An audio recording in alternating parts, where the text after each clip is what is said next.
And while it's dedicated to Black men, specifically, it is dedicated to anyone who questions victims. But do you hear me? I hear you. I can't not forget you. I can never forget you. Your names and stories exist in the very essence of our membranes. Not one child with melanin crosses the adult threshold without being told the tale of Emmett Till, the teen murdered for allegedly whistling at a white woman. And before him, there were 9 who lost their lives or livelihoods over the lives of 2 who screamed rape on a train. The case against Haywood, Clarence, Charlie, Andy, Roy, Olin, Ozzie, Willie, and Eugene set records and almost tore the North and South apart. But even before this story unfolded, a whole town, a Black haven, our Wall Street, was set ablaze because a white elevator operator falsely screamed foul play. Dick Rowland and many others lost their lives that hot night. So I hear my brothers who grew up in New York with the Central Park 5. The victim didn't point fingers, but still the futures of Corey, Kevin, Raymond, Yusef, and Antron were stolen away. So trust me when I say I hear you. Accusations have never been the friend of brown skin, but do you hear me? See, while I can appreciate the knee-jerk response to say, not me, I'm not like him. We need due process before belief. I wonder, do you hear me? Because to me, it sounds like white people after another Black slaughter, a hashtag that inspires Black people ire, hashtag not all white people. But when it comes to sexual assault, you loudly proclaim hashtag not all men and expect me not to feel hurt.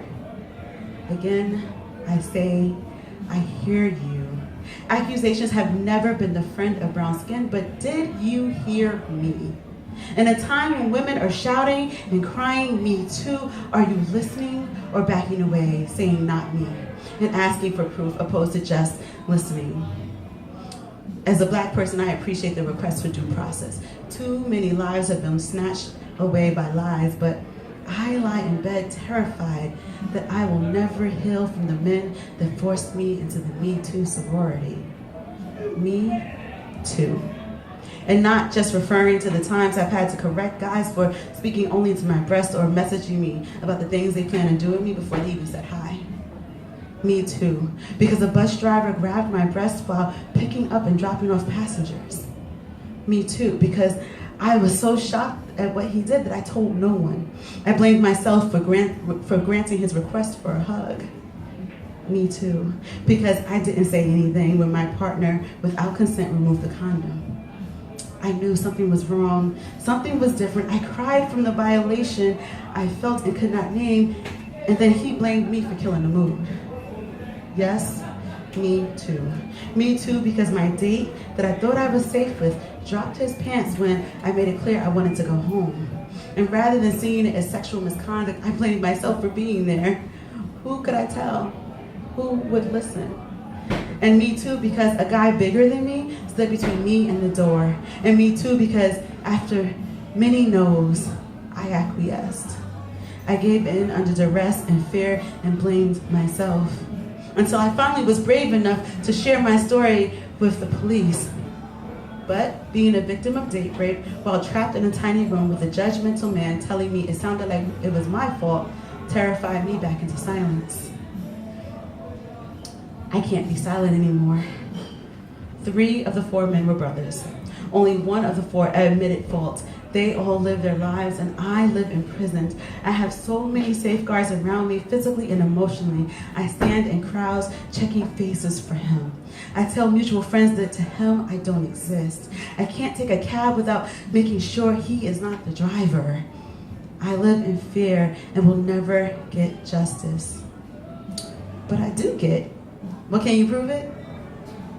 Deeds done in the dark are done in the dark so that they can remain in the shadows of the dark. And the boys' club prevails when we are asked, when I am asked what I wore, why did I stay?